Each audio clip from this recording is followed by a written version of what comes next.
Ooh, boy, it's been a little bit of a day. We got some camera news. Always exciting to get new camera news. It's another YeagerShots quick shot or quickie episode where I just kind of go off on something here really quick with you.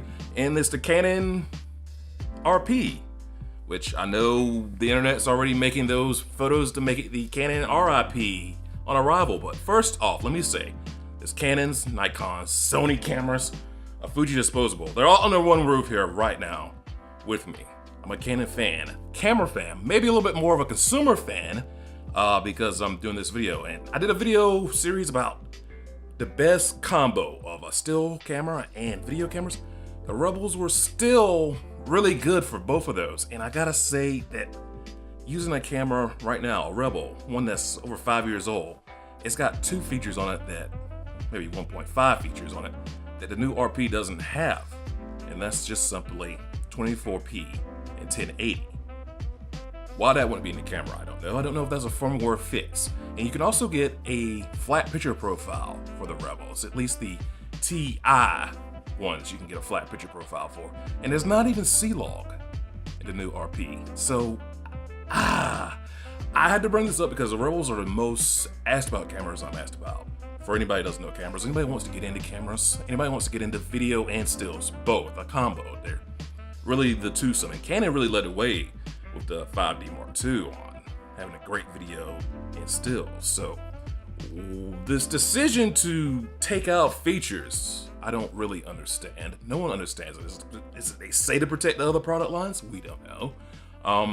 Is it cost cutting? I don't know, some of this stuff could be firmware, so yeah, no. But 24p and a flat profile, picture profile for video that you can get in older cameras and other cameras and get it an entire package together cheaper. Ooh, mind-blowing. I'm not gonna go into the whole thing of comparing cameras, yada yada. However, you do wanna make the choices hard. Follow me here. I want to have hard choices in picking cameras because it means these features are sort of comparable, they're similar, the video is just great, and the video is pretty good on most cameras. This RP, yeah. So with that being said, you want to have the choice, and Canon's not making you really have to think hard about the choices as far as the mirrorless offering. I love the 1080p of the Nikon's E6, the video with the Sony cameras. So with 1080, you can only go up to 60 frames in this new RP. There's no 120, so you can't get that super duper slow-mo. 60 can actually be fine in some situations, but not in all situations. 4K is cropped with a terrible case of rolling shutter. The Joloing effect that just absolutely drives most people in video insane. No autofocus in that mode. Weirdly enough, the camera does have mic inputs, headphone jacks, LCD, flip out screen. It's got everything that most people shooting video would want. And we know the body is off the other camera and all that stuff. It's got the DSLR processor in it. I wouldn't say video first. It's like, I'm not sure this thing's video at all for people who want to. Now, if you're a beginner and you're just hopping into this, you're gonna find out really quick the limitations of this camera. The M50 even shoots 24p and 1080.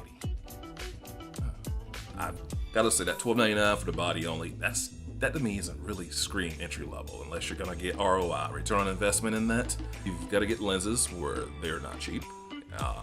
If you've got older Canon glass, it needs to be full frame. Crop sensor lenses aren't gonna do you too much good and you're gonna need adapters for that. So you're in the 2000s at bare minimum to really get anything out of this camera, and I'm just not really sure. Ooh. It's not one I can ever really see recommending. And you're like, wait, what do you know? You're using a Rebel. Yeah, I'm using one to prove the point that there's older, cheaper options that have actual useful features for today. And the brand new camera from Canon is not full featured enough to have these very, what you would think at this point be basic features that Canon almost near on bought the market single-handedly themselves. Apologize for the bit of a rant, but these are things that had to be said. I know I'm gonna have to talk about this camera at some point because of how it may be positioned. I'm not sure who the camera's for, and actually, I'm not terribly sure who Canon thinks the camera is for, but as a Canon user, fan, I want to give you guys cash. I want to give you guys money for cool stuff, but this is not cool. Oh, I mean, I know a few things will get updated in the camera. I'm assuming, wishful thinking, but there's just other things that the camera does, and really the Canon line does right now that I'm just like, people are jumping ship to Sony. People are paying attention to Nikon's in log and how great that 1080p is on there, and it is great. So, I don't know. We'll see where this goes. So that is it. That's the rant. Not too ranty tangent, just some thoughts. Just a quick episode here for you. I had another video ready to go up, but this story is taking the internet camera community, the ICC, today, and we're all just kind of like, okay. So, yeah, that's the news to Canon RP. Subscribe if you feel like subscribing to never miss a shot from YeagerShots.com.